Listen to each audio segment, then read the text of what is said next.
भाई एनएसयूआई के इकाई ने एक अच्छा कार्यक्रम किया है। वो साइकिल यात्रा के माध्यम से नौजवानों को जागरूक कर रहे हैं। एक अच्छा संदेश समाज में जा रहा है, तो उन सबका प्रोत्साहन करने के लिए उस कार्यक्रम में भाग लेने के लिए मैं पाली जा रहा हूँ। और मुझे लगता है कि इससे ये जो प्रचलन हुआ है आजकल देश प्रदेश में, नशा हो, नशे की लत हो, इससे दूर रखने के लिए लोगों को हमें मोटिवेट करने की ज़रूरत है। और उस दिशा में अच्छा काम कर रहे हैं, काफ़ी समर्थन उनको मिल रहा है। मुझे उम्मीद है कि अच्छा एक कामयाब उनका आयोजन रहेगा। सर, प्रदेश के विजयनगर में सबसे बड़ा ब्लैकमेल कांड वापस देखने को मिल रहा है। कांग्रेस सर कुछ कर रही है? देखिए, ये 1.25 साल से लगभग सरकार बीजेपी की है राजस्थान के अंदर, और इतने दावे किए हैं सरकार ने, आंकड़े प्रस्तुत किए हैं। हकीकत ये है कि लॉ एंड ऑर्डर, महिला उत्पीड़न, इस प्रकार के घिनौने अपराध लगातार बढ़ रहे हैं। और इस पर अंकुश लगाने के लिए सरकार ने अब तक सिर्फ आश्वासन ही दिया है।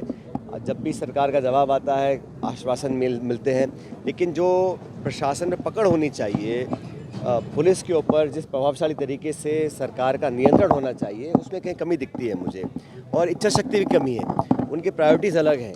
और दुख की बात है कि इस प्रकार के प्रकरण सामने आते हैं और समाज में लोगों में बहुत आक्रोश है। हमारी पार्टी ने विधानसभा के अंदर, विधानसभा के बाहर लगातार मुद्दों को उठाया है, लेकिन सरकार की जो लचर रवैया है, उसी का परिणाम है कि इस प्रकार की घटनाओं को अंजाम दिया जा रहा है। सचिन जी, लेकिन जिस तरह से विपक्ष की जो भूमिका रहती है हमेशा से ऐसे गंभीर मुद्दों पर, इस बार वह बिल्कुल भी नजर नहीं आई। नहीं, ऐसा नहीं है। हम सब लोगों ने इस मुद्दे को उठाया है और न्याय मांगने की गुहार हम लोगों ने सरकार से लगाई है।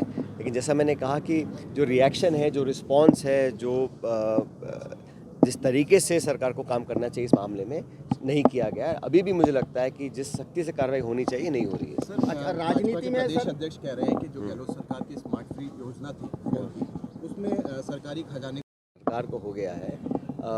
अभी भी सिर्फ कांग्रेस को कोसना, कांग्रेस की सरकारों को गालियां देना या नेताओं को भला बुरा कहना, ये शोभा नहीं देता। अब आपको 1.25 साल में आपने अब तक क्या किया है, अब तक किस जो योजना पहले थी उनको सबको बंद किया है।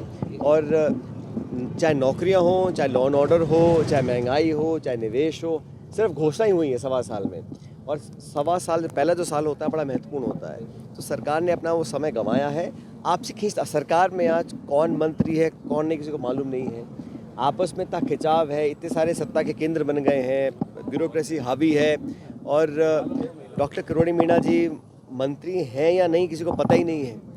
ना तो उनको रखा जा रहा है, ना उनको हटाया जा रहा है, ना उनको काम दिया जा रहा है, ना उनसे काम करवाया जा रहा है, लेकिन फिर भी वो मंत्री हैं। तो ये जो असमंजस है, किस लिए, क्या मजबूरियां हैं? सरकार में डिपार्टमेंट है, आपने शपथ दिलवाई है किसी व्यक्ति को, या तो उनसे काम कराओ या उनको फ्री कर दो। दोनों काम नहीं कर पा रहे हैं। और आपस में, जैसे मैंने कहा ना, इतने सारे पुराने नेता हैं, नए को वो बचा नहीं पा रहे हैं। आपस में इतना खिंचाव है सरकार का कि एक बड़ा कंफ्यूज वाला मैसेज पूरे प्रदेश में जा रहा है। राजनीति में राजनेताओं की भाषा संयम लगातार होती जा रही है। अभी कुछ दिनों पूर्व विधानसभा में भी इसका प्रत्यक्ष उदाहरण देखने को मिला। भाषा का किस तरह से? देखिए, इस राजनीति में जो हम लोग बोलते हैं उसको जनता सुनती है, तो बहुत सोच समझकर अपनी शब्दावली का प्रयोग करना चाहिए। अभी कुछ दिन पहले जो सदन के अंदर स्वर्गीय इंदिरा गांधी जी को लेकर जो बातें बोली गई, वो अशोभनीय थी। और मुझे लगता है कि ये बात सिर्फ कांग्रेस पार्टी की नहीं, पूरे देश के लिए है कि जब कोई व्यक्ति दुनिया में ना हो, खासकर ऐसा व्यक्ति जिसने देश के लिए अपनी शहादत दी हो, इसकी प्रधानमंत्री रही हो और भारत रत्न उनको मिला हो, उनके प्रति इस प्रकार व्यंग्यात्मक टिप्पणी करना, शब्दों का प्रयोग करना बड़ा गलत था। लेकिन जनरली मुझे लगता है कि हर व्यक्ति को, हर नेता को सोच समझ के अपने शब्दों का प्रयोग करना चाहिए।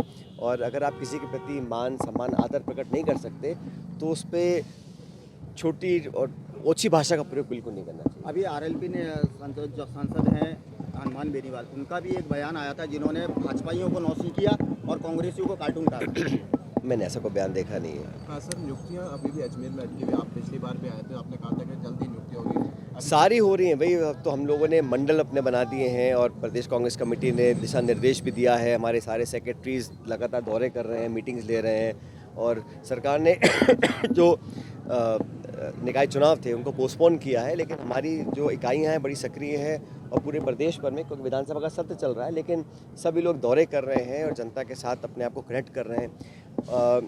राजस्थान में जो सरकार बनी पिछले विधानसभा चुनाव के बाद, सरकार बहुमत मिलने के बाद से ही लगातार जनता को निराशा देखनी पड़ी है।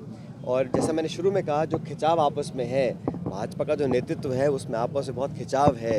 दिल्ली, जयपुर में, राजस्थान में कई सत्ता के केंद्र बन गए हैं और उसका संकेत साफ दिखाई देता है जब गवर्नेंस और प्रशासन पर उसका प्रभाव पड़ता है और उसका खामियाजा जनता को भुगतना पड़ता है। क्या कांग्रेस पार्टी के अंदर खिंचाव नहीं है सर? राजस्थान के हमारी अंदर पार्टी यदि में राजस्थान हम के विपक्ष में नेतृत्व की हैं बात और करें, हमारे पूरे विधायक दल, पूरी पार्टी एकजुटता से जनता के हितों की रक्षा कर रहे हैं हम लोग। और जहां हमें लगता है हमें इंटरवीन करना है, एक कंस्ट्रक्टिव ऑपोजिशन का हम रोल प्ले करते हैं। विधानसभा में आप देखिएगा हम लोग मजबूती से बात को रखते हैं और कांग्रेस की ताकत ये रही है कि हम एक मास बेस पार्टी हैं, सब लोगों को साथ लेकर चलते हैं और यही मुझे लगता है हम इसका लाभ मिलेगा अगले 4 साल के बाद। आपको नहीं लगता सर राजस्थान में नेतृत्व बदलने की जरूरत है कांग्रेस को?